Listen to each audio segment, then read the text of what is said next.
Chers amis, chers camarades, travailleuses, travailleurs, la campagne pour la présidentielle est lancée et je voudrais discuter des objectifs qui sont les nôtres et du combat que nous avons à mener. Habituellement, les campagnes électorales s'organisent autour de l'affrontement gauche-droite, avec d'un côté la droite qui revendique une politique ouvertement pro-patronale et de l'autre le Parti socialiste qui tente de plaire, ne serait-ce qu'en parole, à l'électorat populaire. Cette fois, les principaux candidats de gauche et de droite ont choisi de faire du terrorisme et des migrants le centre de la campagne. C'est le fonds de commerce que se disputent Le Pen et Sarkozy. Mais, comme Hollande ne peut pas rejouer la comédie de « mon ennemi, c'est la finance », c'est aussi sur ce terrain qu'il espère tirer son épingle du jeu.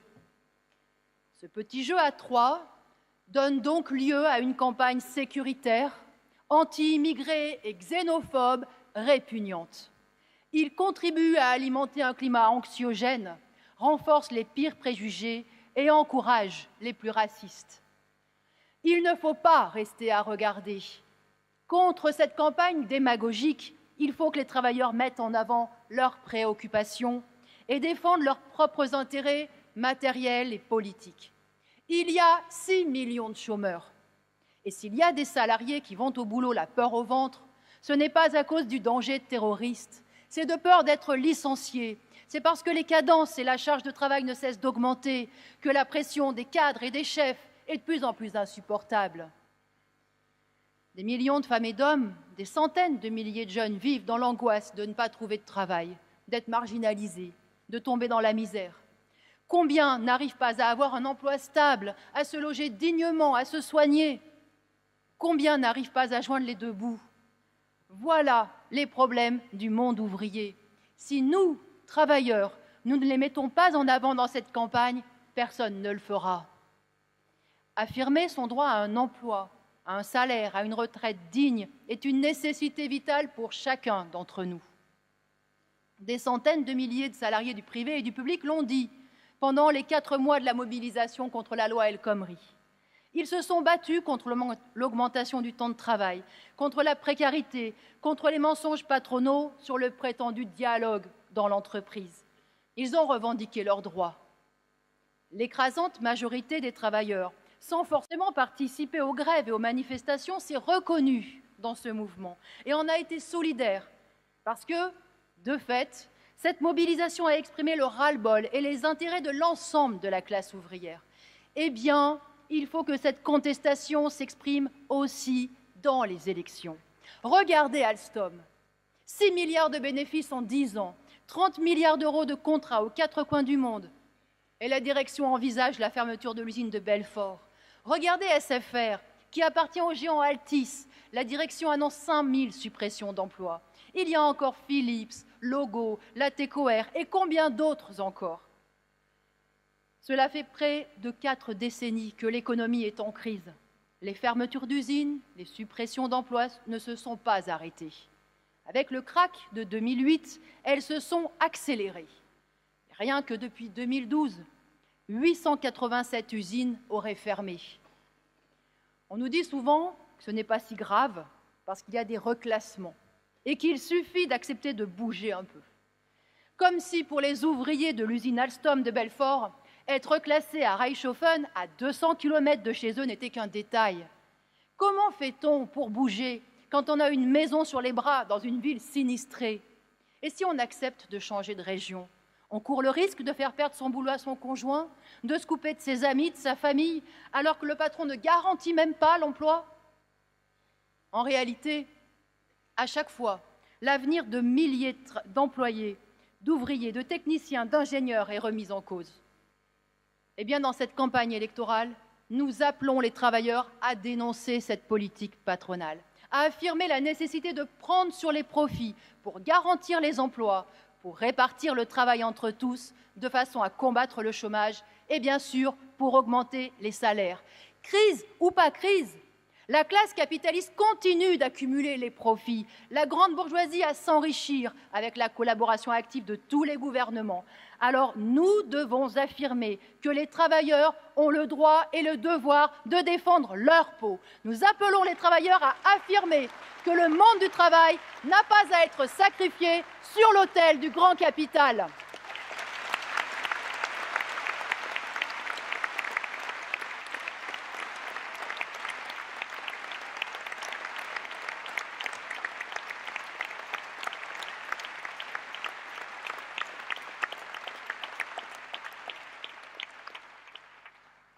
S'exprimer, se rassembler le plus nombreux possible pour faire entendre le camp des travailleurs au premier tour, c'est ce qu'il y a de plus utile à faire dans ces élections. Parce que l'enjeu n'est pas de savoir qui sera vainqueur au second tour. On le sait d'avance, les jeux sont faits. Celui qui sortira des urnes en 2017 sera un ennemi des travailleurs. Choisir parmi Sarkozy, Juppé, Hollande, Le Pen, celui qui nous attaquera à partir de 2017, à quoi cela rime-t-il? C'est accepter par avance d'être trompé, d'être sacrifié. C'est une duperie. Tous aspirent à gouverner pour le compte de la bourgeoisie. Tous raisonnent du point de vue des intérêts patronaux. Tous défendent une politique d'aide au patronat, une politique pour baisser, comme ils disent, le coût du travail, pour faciliter la compétitivité et les profits patronaux. Mais cette compétitivité, c'est toujours sur le dos des travailleurs qu'elle se fait. À droite, Juppé, Sarkozy, Fillon se déchirent pour accéder à la mangeoire. Mais ils sont d'accord pour retarder encore l'âge de la retraite, d'accord pour dire que les fonctionnaires sont trop nombreux et les chômeurs trop bien traités, d'accord pour baisser les impôts patronaux et dégrader les services publics, d'accord pour considérer que les salariés ne travaillent pas assez et qu'il faut mettre fin aux 35 heures. Oh, les 35 heures n'existent plus que sur le papier dans nombre d'entreprises. Avec l'annualisation du temps de travail, les heures supplémentaires ne sont plus payées. Mais il suffit de parler des 35 heures pour que ces messieurs voient rouge, parce qu'ils ne supportent pas que l'on mette des limites à l'exploitation. La droite peut présenter son programme anti-ouvrier avec d'autant plus d'aplomb et de cynisme qu'elle ne fait que reprendre le travail là où le laissent Hollande, Valls, El Khomri et Macron.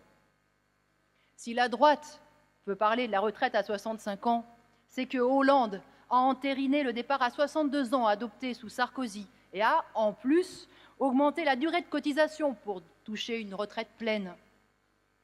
Si la droite promet de faire 80 à 100 milliards de coupes dans les dépenses publiques, c'est parce que Hollande en a fait 50. Et d'un même cœur, gauche, droite, présentent d'ailleurs tous ces économies des finances publiques comme une grande victoire. S'il s'agissait de couper dans les milliards de cadeaux faits au patronat, de supprimer la dépense de 40 milliards du pacte de responsabilité et du CICE, qui n'a pas créé un emploi, alors que Gattaz en promettait 1 million, oui, on pourrait s'en réjouir. Mais ce n'est bien sûr pas de cela dont il s'agit.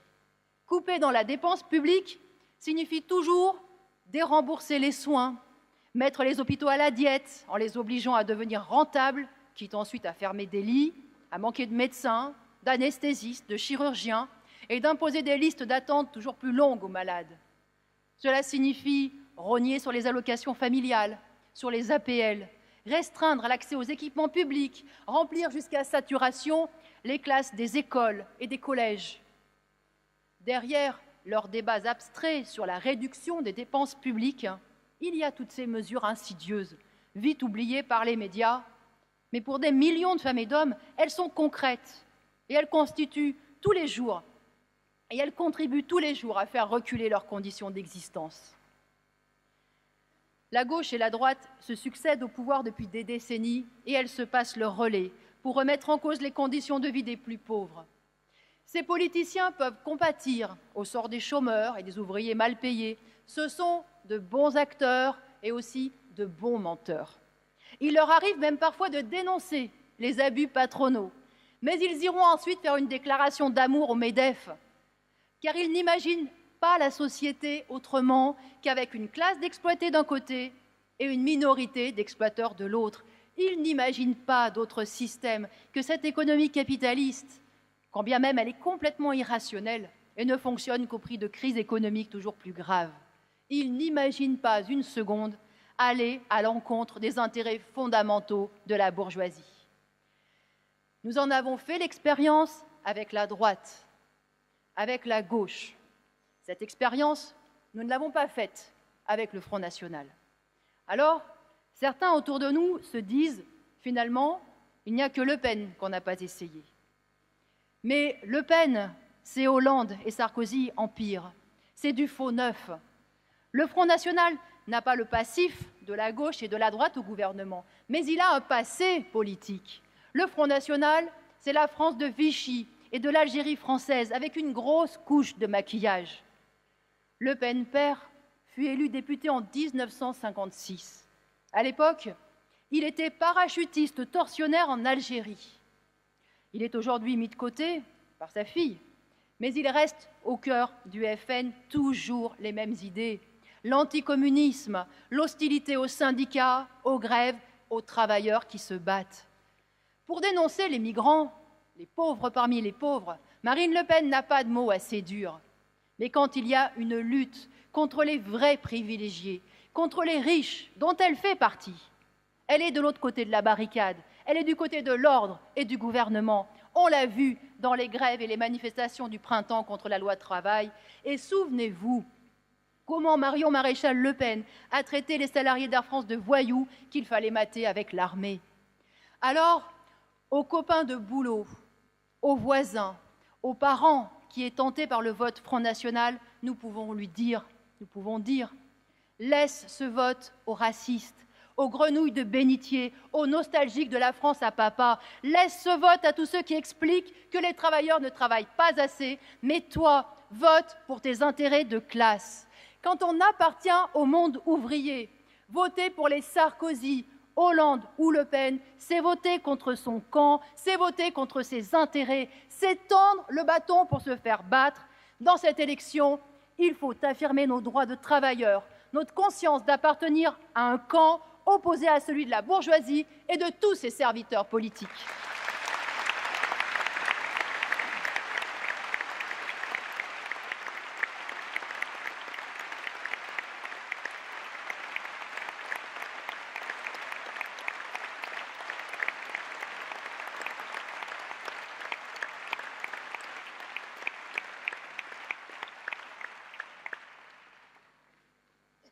À les entendre tous, de Le Pen jusqu'à Hollande, les seuls problèmes du pays, ce sont Calais, les migrants, la sécurité et la montée du communautarisme, qu'ils contribuent d'ailleurs tous à créer par leurs 1001 provocations quotidiennes.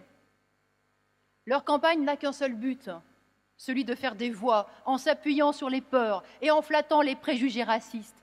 C'est de la diversion et c'est de la démagogie, parce qu'ils ne sont pas plus capables de maîtriser l'arrivée de migrants que d'éradiquer le terrorisme. Ni Hollande, ni Sarkozy, ni Le Pen ne freineront l'arrivée des migrants. Ils peuvent construire des murs, des barbelés, creuser des fossés, mettre des miradors. Et c'est ce qui se fait déjà dans nombre de pays. Mais ils n'arrêteront pas cette vague migratoire.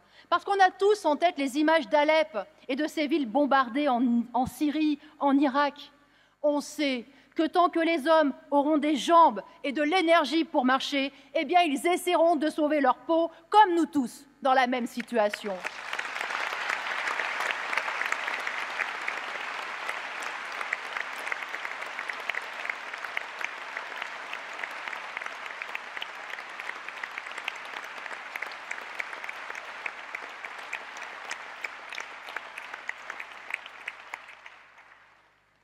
L'extrême droite, la droite, multiplie les pétitions contre l'accueil des réfugiés.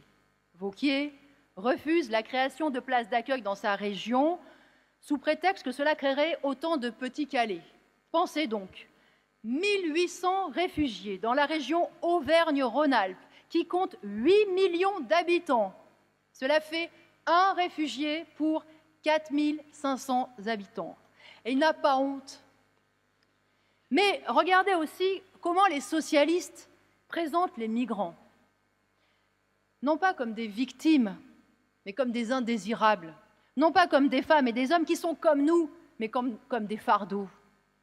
Qu'un élan de solidarité s'exprime et la propagande se met en marche pour marteler qu'il ne faut pas créer d'appel d'air, parce qu'on ne peut pas accueillir toute la misère du monde. Tout est fait pour que nous taisions nos sentiments de fraternité et pour nous convaincre que les migrants représentent une menace pour nous et nos enfants. C'est de la démagogie aussi stupide qu'infecte. Le résultat de tout ça, c'est que ces dirigeants rendent la vie de ces femmes et de ces hommes plus insupportable encore, et puis ils flattent les préjugés les plus abjects dans la population et ils poussent les plus racistes à passer aux actes. Ce sont des pyromanes.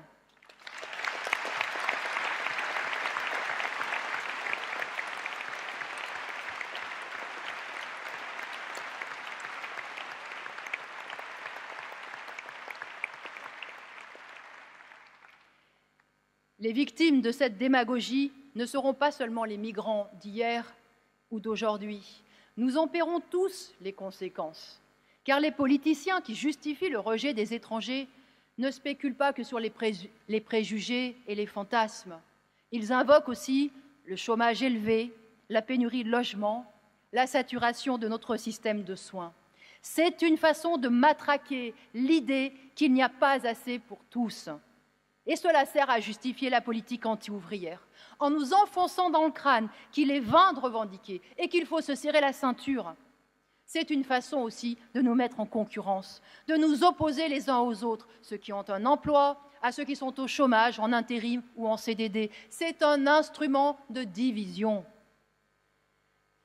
Avec cette campagne sur l'identité nationale et l'immigration, les Sarkozy et les Hollande nous enfument pour cacher la misère qu'ils ont contribué à fabriquer. Il y a eu 1 million de chômeurs supplémentaires avec Sarkozy, un autre million de plus avec Hollande. Main dans la main, avec le patronat, ils sont responsables du recul de la condition ouvrière.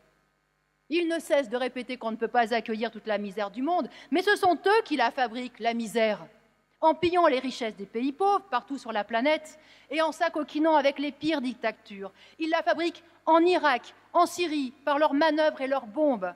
Ils la fabriquent ici par le chômage et la précarité. Ils la fabriquent pour que la minorité capitaliste s'enrichisse toujours et encore. Les pires xénophobes exploitent le fait que l'État alloue 11,45 € par jour aux demandeurs d'asile pour monter les travailleurs, les chômeurs, les femmes et les hommes au RSA, qui n'ont même pas ça dans leur poche, contre les réfugiés. 11,45 € par jour. Et cela ne dure que le temps d'examen de la demande. Et encore, si le demandeur d'asile a un hébergement dans un centre d'accueil, il ne touchera plus que 3 € par jour et plus rien du tout s'il refuse l'hébergement. Mais comparez ces 11 € par jour aux 44 000 € que se sert chaque jour Carlos Ghosn, le PDG de Renault, aux 46 000 € de celui de Sanofi, comparé à ce que reçoit chaque jour une bourgeoise comme Madame Bettencourt, 1 million. Et d'où vient cet argent, si ce n'est du travail de l'ensemble de la classe ouvrière? Mais cet argent, il pourrait servir à construire des logements, il pourrait servir à construire des écoles, des collèges, des centres de santé. Il pourrait servir à répartir le travail entre tous, pour que chacun ait un emploi et qu'on éradique le chômage. Alors, les travailleurs n'ont pas à se battre entre eux pour se partager la misère. Ils ont à imposer le contrôle sur les richesses qu'ils produisent pour s'opposer à ce qu'elles soient confisquées par une minorité.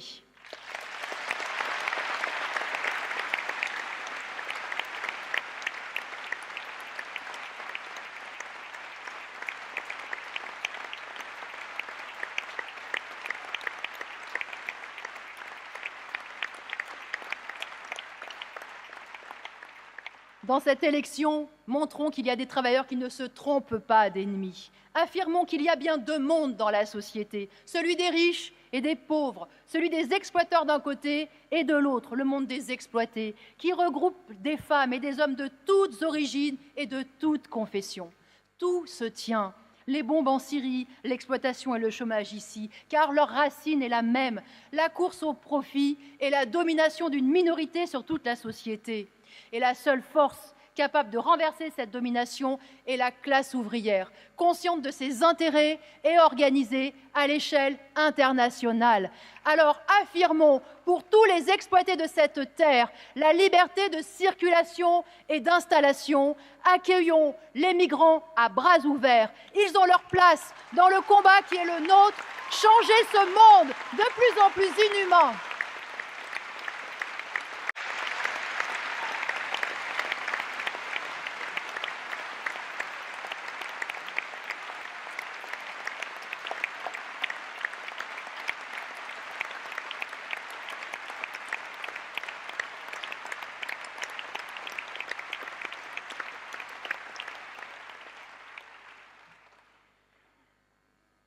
À côté de toute cette campagne contre les migrants, il y a encore tous les débats sur le terrorisme.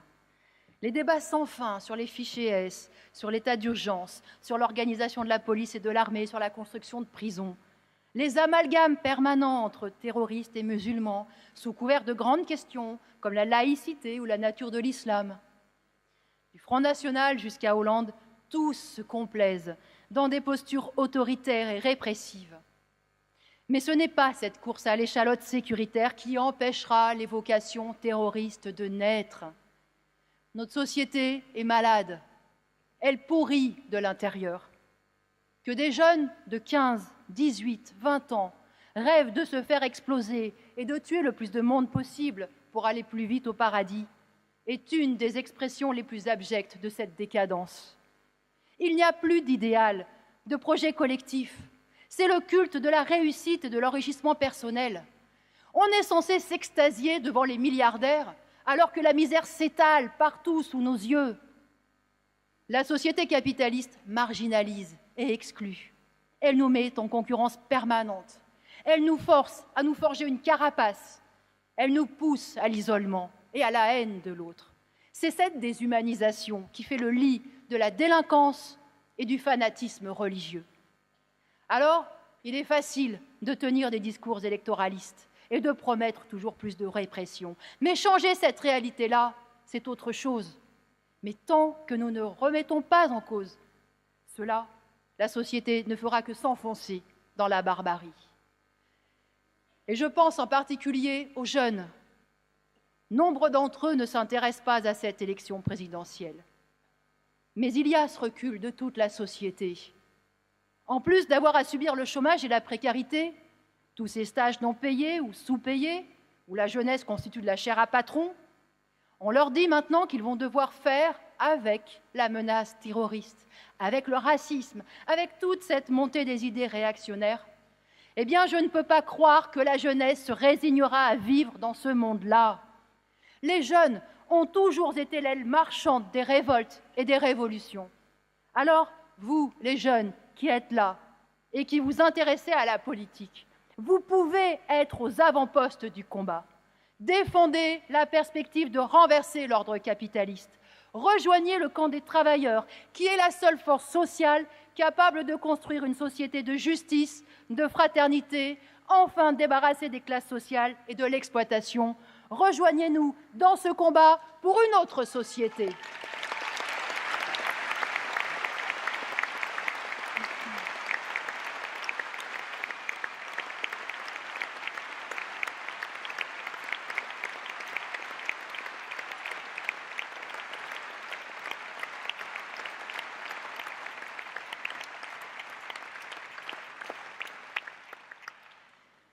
Oui, le mouvement ouvrier et la classe ouvrière sont porteurs d'un autre avenir pour la société.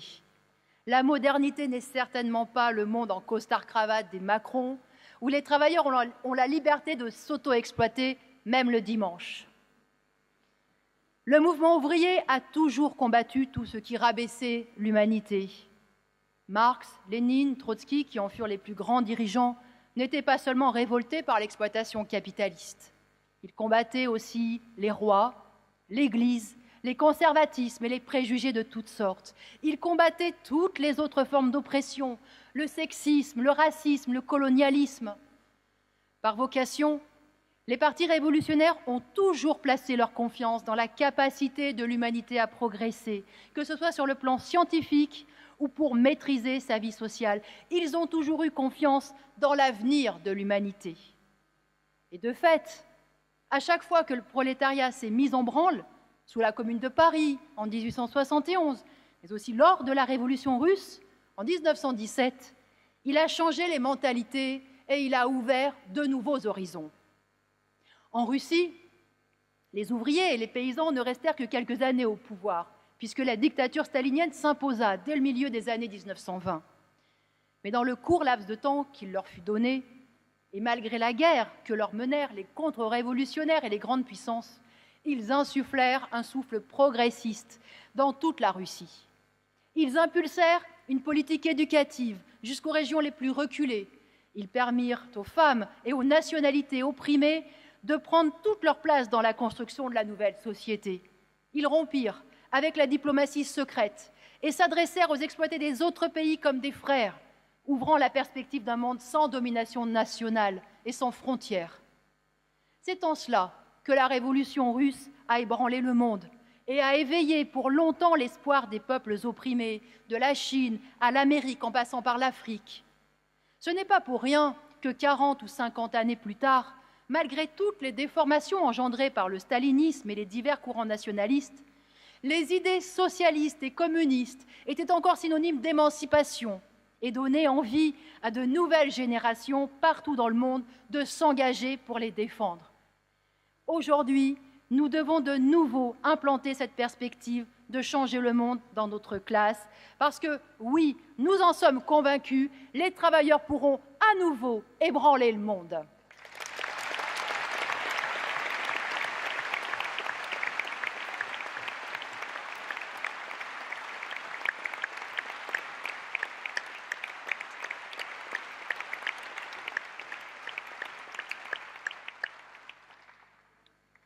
Du côté de ce qu'on appelle la gauche de la gauche, on est bien loin de ces perspectives, y compris au Parti communiste. Et dans cette campagne électorale, que propose d'ailleurs le Parti communiste? De trouver un bon candidat de gauche. Alors que de plus en plus de travailleurs ont compris qu'ils avaient autant d'ennemis à gauche qu'à droite, la direction du PCF leur propose de retomber dans le même piège et dans les mêmes illusions. Pierre Laurent, le secrétaire national du PCF, voit même son candidat parmi les Montebourg, Duflot, Hamon. Mais ils ont tous été les exécutants de la politique de Hollande. Ils ont applaudi au pacte de responsabilité et à tous les cadeaux patronaux. Ils se sont félicités des accords de compétitivité imposés aux travailleurs à coup de chantage patronal.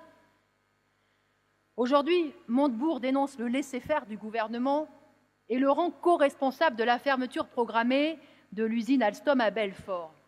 Mais qu'a-t-il fait lui-même pour empêcher celle de l'usine Peugeot-Citroën d'Aulnay? Il a gesticulé pour Florange, mais il a fini par se coucher devant Mittal, laissant les travailleurs sur le carreau. Et c'est dans ce genre de politiciens que les travailleurs devraient placer leur confiance.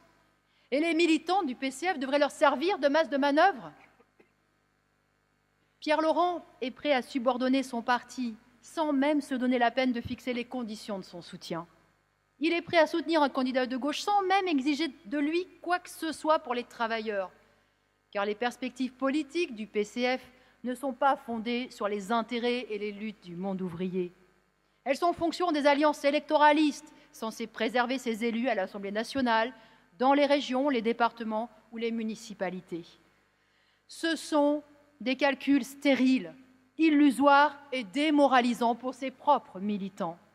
Exactement comme il l'a fait avec Mitterrand puis avec Jospin, le PC veut recréer les illusions dans la gauche gouvernementale et refaire une virginité à des politiciens qui pensent en bourgeois et qui sont attachés à l'ordre bourgeois. L'électoralisme, qui consiste à faire croire que le sort des travailleurs dépend des urnes et de celui qui sera élu, est un leurre. Au prétexte qu'il faut essayer de peser de l'intérieur, le PCF s'est intégré au système et s'est fait le complice de politiciens anti-ouvriers. En remplaçant la lutte de classe par l'électoralisme, le PCF a désarmé les travailleurs, les a écœurés et désorientés, au point que certains aujourd'hui regardent du côté de Le Pen. Alors, ce que j'ai à dire à ceux des militants et des sympathisants du PCF, pour qui l'étiquette communiste a encore une signification, à tous ceux qui n'ont pas renoncé à agir auprès des travailleurs, dans les entreprises et dans les quartiers, c'est retrouver la confiance dans les travailleurs, par-delà l'état d'esprit actuel, retrouver les idées qui ont été à la base de la fondation du Parti communiste, justement la rupture avec le Parti socialiste, le rejet de l'union sacrée avec la bourgeoisie, la rupture avec l'État bourgeois, renouer avec les origines révolutionnaires de votre parti.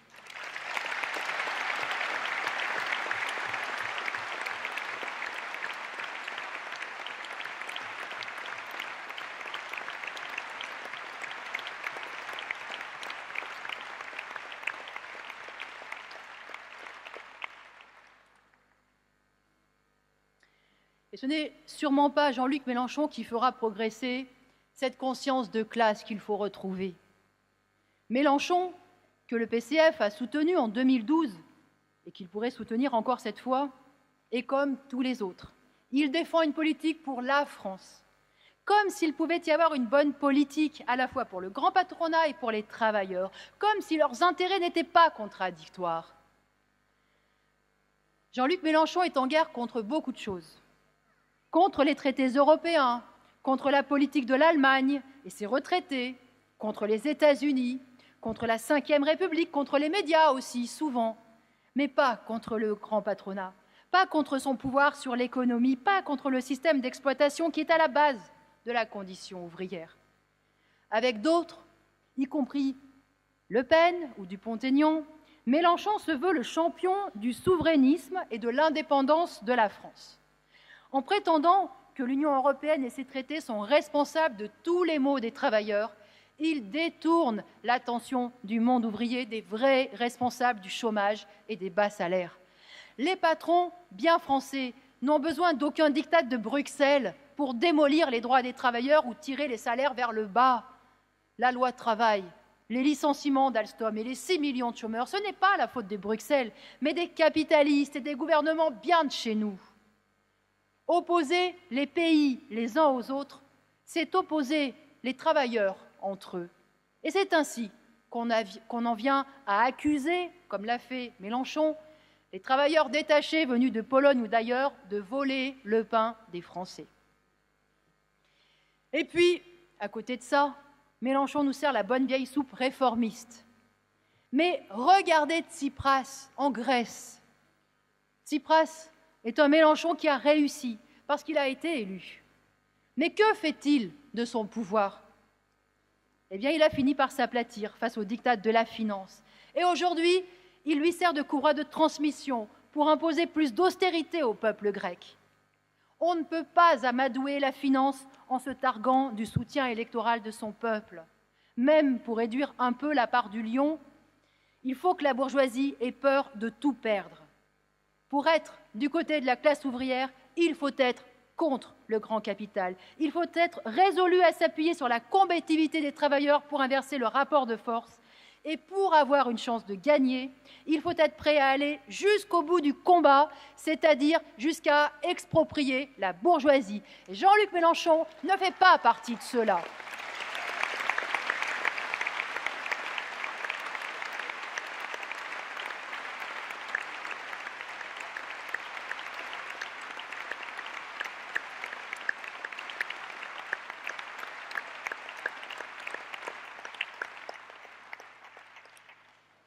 C'est le combat de classe qui est décisif pour la vie du monde du travail. Et ça l'est d'autant plus dans cette période de crise. Quoi qu'en dise le gouvernement, la crise n'est pas finie. On s'y enfonce, et pas seulement en France, y compris en Allemagne, qui est montrée comme l'exemple de la réussite économique. La production n'a même pas encore retrouvé son niveau d'avant la crise de 2008. La finance et la spéculation sont toujours plus folles. On nous explique que Deutsche Bank pourrait faire faillite ou que le Brexit pourrait aggraver la crise. Et si un nouveau krach éclatait, il se pourrait bien que l'on regrette cette période où il n'y avait que 6 millions de chômeurs. Car oui, la réalité, c'est que le capitalisme est à bout de souffle et cela ne peut aller que de pire en pire. Les marchés ne se développent plus. Et pour vendre davantage, chaque trust, chaque entreprise doit arracher des parts de marché à un concurrent. C'est vrai pour les petites entreprises comme pour les grandes, comme Alstom, Thales, Dassault, SFR. C'est cette situation qui pousse par exemple les entreprises de sous-traitance, que ce soit dans le nettoyage, dans l'informatique ou la restauration, à casser les prix et à signer des contrats impossibles à tenir. Et qui ont subi les conséquences? Les salariés, les ouvriers qui doivent courir, se dédoubler pour faire le travail. Dans cette concurrence féroce, dans cette guerre économique, ce sont les travailleurs, les CDD, les intérimaires qui servent de fantassins. C'est à eux qu'il est demandé d'être toujours plus efficaces, plus compétitifs, à eux qu'il est demandé de s'adapter, de vivre en fonction des commandes, à eux qu'il est encore demandé de sacrifier son salaire, son emploi, sa vie, en fonction des aléas de la concurrence. Eh bien, les travailleurs n'ont aucun intérêt à se laisser enrôler dans cette guerre, où ils servent de chair à canon pour le compte d'actionnaires qui finissent toujours gagnants. La guerre que les travailleurs ont à mener, c'est la guerre de classe. Les travailleurs doivent se battre pour eux. Encore une fois, personne ne le fera à leur place. Il faut en être conscient et il faut que ceux qui en sont convaincus le disent. La campagne à venir peut servir à ce combat si elle est l'occasion de faire avancer la conscience ouvrière. Cela signifie se revendiquer non pas de la gauche, mais du camp des travailleurs. Parce que la gauche ne désigne plus qu'une écurie de politiciens dévoués corps et âme à la bourgeoisie, comme Valls, Hollande, Macron. Cela signifie de se revendiquer des travailleurs et pas du peuple, parce que le mot peuple désigne un agglomérat de femmes et d'hommes aux intérêts indéfinis, petits patrons, notaires et spéculateurs inclus. Le camp des travailleurs, c'est bien autre chose. Par leur présence dans tous les rouages de la vie économique, par leurs intérêts communs, opposés au patronat, les travailleurs représentent une force sociale unique. Même si les grèves qui ont ponctué la mobilisation contre la loi El Khomri ont été peu nombreuses, elles ont une fois de plus démontré le rôle indispensable des travailleurs. Si les poubelles sont enlevées tous les jours pour le plus grand bien de tous, c'est parce que les éboueurs se lèvent tôt. Et pour que l'essence arrive dans les stations-service, il faut des routiers, des dockers et des travailleurs dans les raffineries et les dépôts de carburant. Pour que des millions de femmes et d'hommes se rendent à leur travail, il faut des cheminots. Et lorsque ces salariés arrêtent de travailler, toute la vie économique s'arrête. Et c'est alors que ceux qui expliquent à longueur de temps que la classe ouvrière n'existe plus se mettent subitement à la voir et à l'insulter. Parce qu'ils ne peuvent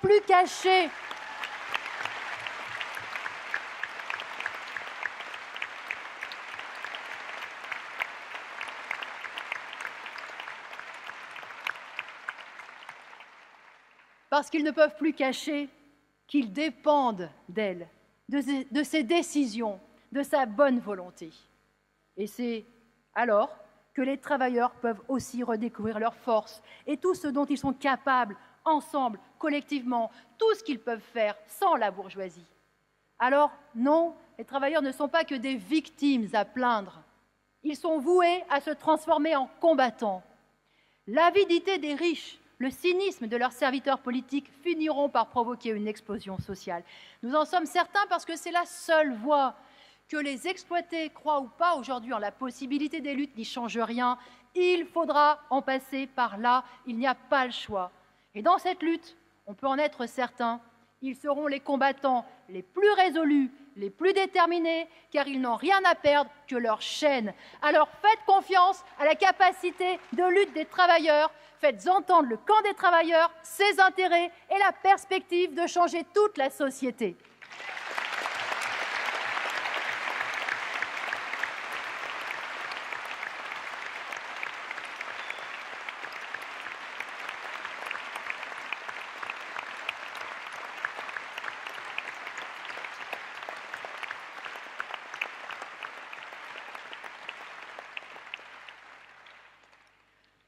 Au lendemain du second tour, qu'est-ce qui changera pour nous? Nous irons au travail. Beaucoup d'entre nous iront pointer à Pôle emploi ou à l'agence d'intérim. Et on se retrouvera confronté aux mêmes chefs, aux mêmes patrons, aux mêmes actionnaires invisibles mais tout-puissants. On se retrouvera confronté à son banquier, à son propriétaire, qui n'admet aucun retard de paiement, quand bien même on a perdu son boulot. On se retrouvera confronté au pouvoir de l'État, qui sait dérouler le tapis rouge pour les plus riches, mais qui est sans pitié pour les classes populaires. Rien de fondamental n'aura changé, parce que ces élections ne changeront pas notre condition d'exploiter, ni cet ordre social dominé par l'argent et la bourgeoisie. La nouveauté, c'est que le petit personnel politique de la bourgeoisie aura changé. Les riches auront un nouveau président de la République à leur disposition. Cela, beaucoup de travailleurs le savent, parce que d'élection en élection, ils en ont fait l'expérience. Ils savent qu'il ne faut pas prendre les promesses des politiciens pour argent comptant. Mais, faute de lutte sociale d'ampleur, toute la vie politique se résume à ces élections. Et chaque campagne électorale donne lieu à un spectacle où, jour après jour, mois après mois, les politiciens, relayés par les médias, nous jouent la comédie du changement. Et c'est ainsi que repart la machine à fabriquer des illusions électoralistes. C'est ainsi que les électeurs sont dressés pour voter utile, ou alors pour essayer quelqu'un qui n'a jamais gouverné, ou encore pour voter pour le moins pire. Mais, encore une fois, le mieux que nous pouvons faire dans cette élection en tant que travailleurs, c'est de nous exprimer. Beaucoup parleront avec mépris d'un vote de contestation, de protestation, ou encore d'un vote d'expression. Eh bien, nous le revendiquons. Nous appelons les travailleurs à voter pour exprimer leurs intérêts matériels et politiques. Cela ne changera pas la société, cela ne modifiera pas le rapport de force avec le patronat et le gouvernement, c'est vrai. Il n'y a que l'action collective des travailleurs qui peut le faire, qu'un mouvement social puissant, comme ceux qu'on en a connus en mai-juin 1936 et en 1968. Mais regardez la mobilisation contre la loi El Khomri. Elle n'a pas réussi non plus à inverser le rapport de force et à faire reculer le gouvernement. A-t-elle pour autant été inutile? Sûrement pas. En se montrant, en défendant leurs intérêts pendant 4 mois, les travailleurs conscients et combatifs ont contribué à élever la conscience du monde du travail en général. Le patronat, le gouvernement, les médias bien pensants ont déversé des tombereaux d'insultes et de calomnies sur les manifestants. À les entendre, les grévistes de la SNCF et les raffineries étaient des preneurs d'otages et des terroristes. Les manifestants étaient des casseurs d'hôpital pour enfants. Un éditorialiste a même comparé la CGT à Daesh. Eh bien, l'opinion ouvrière a résisté à tout cela, parce qu'une fraction des travailleurs ne lâchait pas le combat. Eh bien oui, tous ceux qui se battent pour leurs idées, pour leurs objectifs, pour leurs perspectives, peuvent influencer la situation. La résistance, cela commence par dire que l'on n'est pas d'accord. La résistance des travailleurs dépend de ce qu'ils ont dans la tête. Alors, exprimer nos intérêts contre nos ennemis, c'est le premier acte de résistance.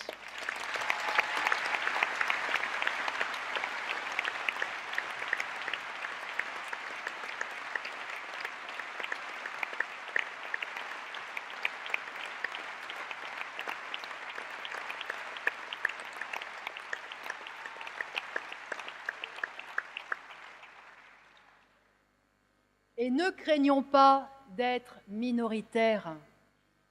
À quoi sert-il de voter avec la majorité quand cela conduit à élire un adversaire? Combien de travailleurs aujourd'hui se mordent les doigts d'avoir voté Hollande en 2012 et il faudrait recommencer avec un autre?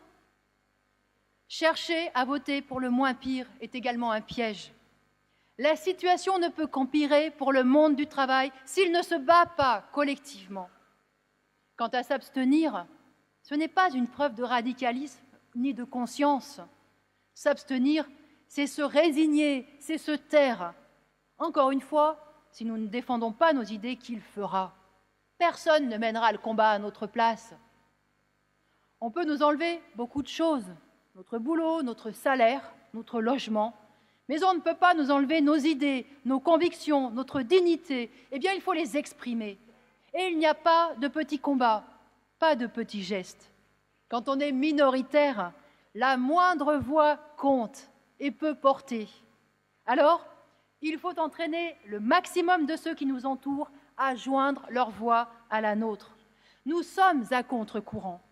Mais quand le courant pousse dans une direction aussi réactionnaire, aussi infecte, aussi barbare, quand le courant pousse à la soumission et à la résignation, oui, nous pouvons être fiers d'être à contre-courant.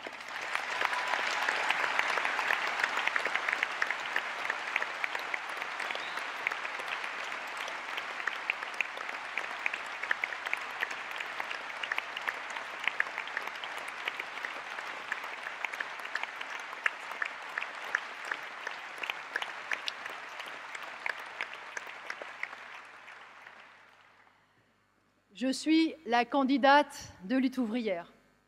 Les institutions sont ainsi faites qu'il fallait un nom et mes camarades m'ont choisi. Je serai donc en première ligne et je me battrai comme je pourrai sur les plateaux de télé à chaque fois que l'on me donnera la parole. Mais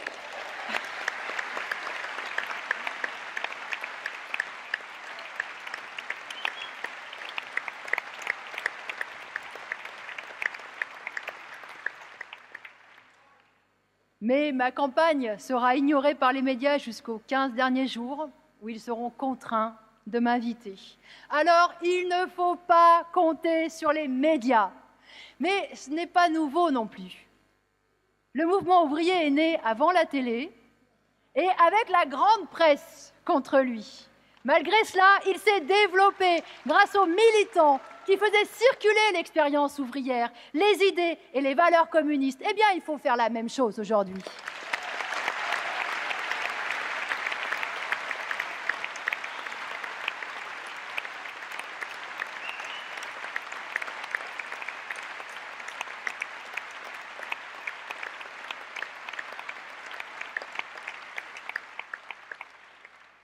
Pour que cette campagne soit réussie, il faut que ce soit notre campagne à tous.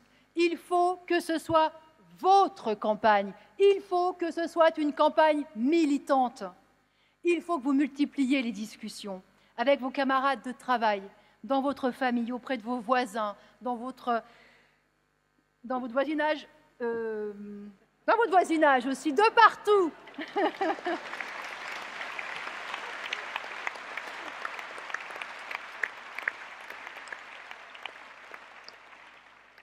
Il faut que chacun d'entre nous essaye de convaincre 1, 2, 3, 10, 50 personnes, leur donne envie de s'exprimer en tant que travailleurs, salariés, chômeurs. Rien n'est à négliger. Toutes les discussions seront utiles. Cela dépend de la ténacité et de la force de conviction de chacun d'entre nous. Si nous sommes plusieurs milliers à entraîner 10, 50 personnes à voter, si ces personnes elles-mêmes en entraînent 1, 2, nous aurons fait une bonne campagne. Cela nous donnera aussi l'occasion de nous rassembler et d'associer des jeunes et des moins jeunes à cette campagne. Et cela nous donnera l'occasion de grandir, de renforcer les équipes militantes pour construire le parti qui est nécessaire au monde du travail. Aujourd'hui, du FN au PS, la bourgeoisie a une variété de partis à sa disposition. Mais la classe ouvrière n'en a aucun qui exprime ses intérêts de classe. La constitution de partis a pourtant joué un rôle essentiel dans le développement du mouvement ouvrier. Les premiers partis socialistes au XIXe siècle, au Parti communiste dans les années 1920, ils ont permis, donc de ces premiers partis jusqu'au Parti communiste dans les années 1920, ils ont permis à ceux qui refusaient le capitalisme de s'organiser et donc de décupler leurs forces. Ils ont permis qu'il existe une autre opinion que celle des partis bourgeois contre l'exploitation, contre le nationalisme et ses avatars racistes et colonialistes, contre les guerres aussi.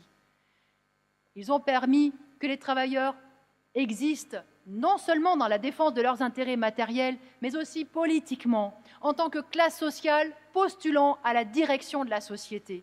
Alors oui, il nous faudrait un parti des travailleurs, un parti qui dissipe les illusions, démasque les faux amis, cible les vrais ennemis, diffuse sur chaque question un point de vue communiste.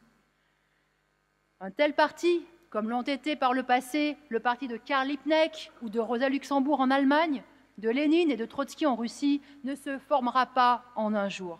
Il faudra surtout des luttes massives et déterminées, mais les élections peuvent contribuer à une petite échelle à ce que se regroupent ceux qui veulent combattre pour un autre monde.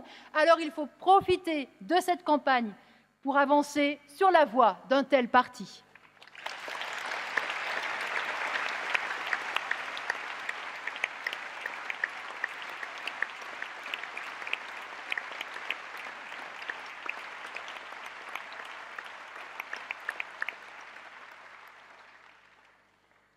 L'Élysée, Matignon, ni Arlette, ni moi n'en avons jamais rêvé.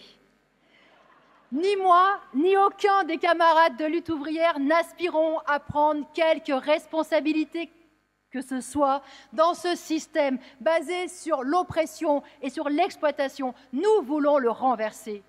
Je l'ai déjà dit, le pouvoir de l'État, nous voulons le conquérir avec la classe ouvrière.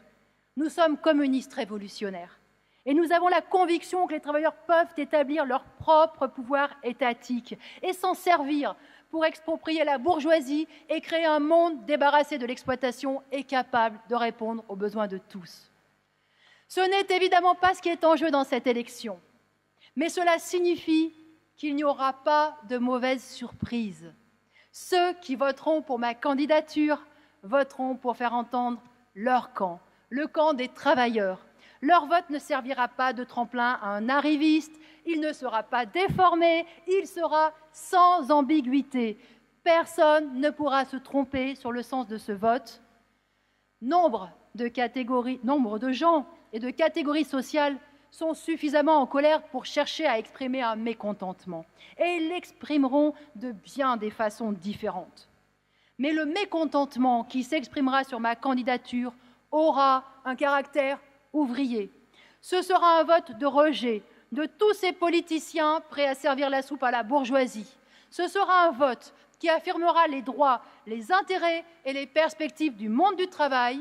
Ce sera un vote qui affirmera que, quel que soit l'élu en 2017, nous savons que nous serons attaqués et nous ne nous laisserons pas faire. Ce sera un vote de dignité et de conscience ouvrière qui affirmera que la société peut se passer de la bourgeoisie, mais pas des travailleurs qui font tout tourner et produisent toutes les richesses.